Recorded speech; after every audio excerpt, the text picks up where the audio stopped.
Olá, tudo bem? Eu sou a professora Patrícia Viana, sou professora de linguagens e a gente tem uma questão do Enem para resolver com você.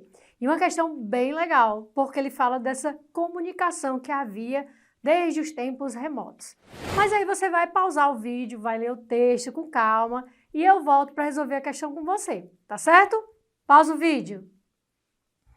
E aí você descobriu também no texto, tá certo? Que a gente tem algumas, como as notícias se propagavam, né? Hoje é muito fácil, eu tô aqui na frente da câmera passando informação para você.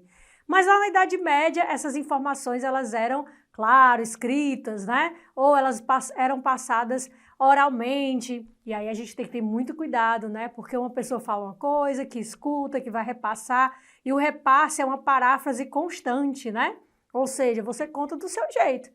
E aí você aumenta um pouquinho, esconde outra coisa, e aí vai mudando, vira um verdadeiro telefone sem fio, tá certo? Mas a questão pede o seguinte: a propagação sistemática de informações é um fenômeno recorrente na história e no desenvolvimento das sociedades.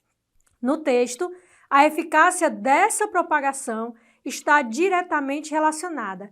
Ou seja, ele está dizendo, olha, lá no texto, a informação é propagada de maneira eficaz. Mas por que ela é eficaz? Por quê? Por que ela é utilizado? Ou seja, é eficaz porque chegava a muitas pessoas, ou chegava rapidamente, claro que na medida do possível, porque ele começa o texto falando na Idade Média. Como é que será que na Idade Média essas informações elas se propagavam? E aí a gente tem que a informação era levada, né, de cavalo, mas tem também as pessoas que levavam oralmente, como levavam essas informações oralmente, os jograis, os peregrinos, os vagabundos, todas essas pessoas levavam informação. Afinal de contas, tá certo? A oralidade, o texto oral, tá certo? Também era responsável por passar informação. Não necessariamente só a carta, né? Porque quando a gente lembra de informação, a gente lembra de texto escrito. Mas a informação, dizem que a propaganda de boca é a melhor, né? A informação oral, ela chega rápido também, tá certo? Não só informações verdadeiras, mas também as informações que têm lá as suas falsidades, né? E aí no final do texto ele diz o seguinte, ó: um exemplo clássico de fake news da era medieval é a história do rei que desaparece na batalha e reaparece muito depois, idoso e transformado. Eu lembro de uma história muito parecida na literatura portuguesa chamada Frei Luís de Souza, né? Frei Luís de Souza, o nosso personagem principal, ele desapareceu 20 anos. 20 anos depois ele volta, velho, transformado. Enfim, será que é essa a história? Mas vamos lá. Bom, aí ele fala dessa eficácia. A eficácia está onde? Na velocidade de circulação das notícias? Será que a eficácia é dada pela velocidade dessa circulação? E eu vou dizer para você que não, né? Apesar da gente ter múltiplas informações, não é a velocidade da circulação de notícias que vai fazer com que ela seja eficaz. Lembra que eu falei que a oralidade faz uma paráfrase constante, né? Como assim? Eu conto, você vai reconta e o recontar é contar diferente a todas as vezes. Então, a alternativa A está falsa. Alternativa B, nível de letramento da população marginalizada. Talvez as pessoas possam até marcar essa alternativa, porque fala aqui dos peregrinos, dos vagabundos, dos jograis, né? Mas essa alternativa está falsa. Essa alternativa está falsa. Vamos entender. Quando se fala de letramento, não é para confundir com a alfabetização. A alfabetização é a possibilidade de leitura, certo? Então, todos nós aqui, eu e você, somos alfabetizados, mas nem todos são letrados. O letramento é a utilização de algo dentro de um contexto social.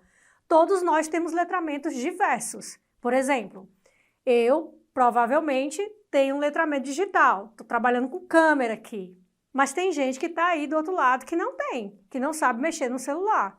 É a utilização desse equipamento dentro de um contexto social, né? Para a gente já aprender aí o que seria o letramento, tá certo? Quando ele fala de níveis de letramento da população marginalizada, é como se a população marginalizada, os peregrinos, etc., usassem isso de uma maneira social. Não é o caso, ele passava informação, ok? Tudo bem? Então a alternativa B está falsa. Alternativa C, poder de censura por parte dos serviços públicos. Gente, essa alternativa está falsa. o que acontece? As cidades, lá no texto tem dizendo o seguinte, as cidades também tinham correios organizados e selos para lacrar mensagens e tentar certificar a veracidade das correspondências, tá certo? O fato de lacrar mensagem não quer dizer que ele está censurando ali não, tá certo? Esse não é a perspectiva. Era tentar de alguma forma dizer, olha, isso aqui é verdadeiro, isso aqui é verdadeiro. E vamos pensar, as mensagens elas são individuais ainda hoje. Se você escreve carta, um e-mail, é individual, tá certo? É uma forma de respeito à individualidade do outro e não necessariamente censura. Tem que ter cuidado com isso, tá certo? Então, a alternativa C está falsa. Alternativa D, legitimidade da voz dos representantes da nobreza. Bom, lá no texto ele fala da nobreza, ele fala inclusive das cidades, né?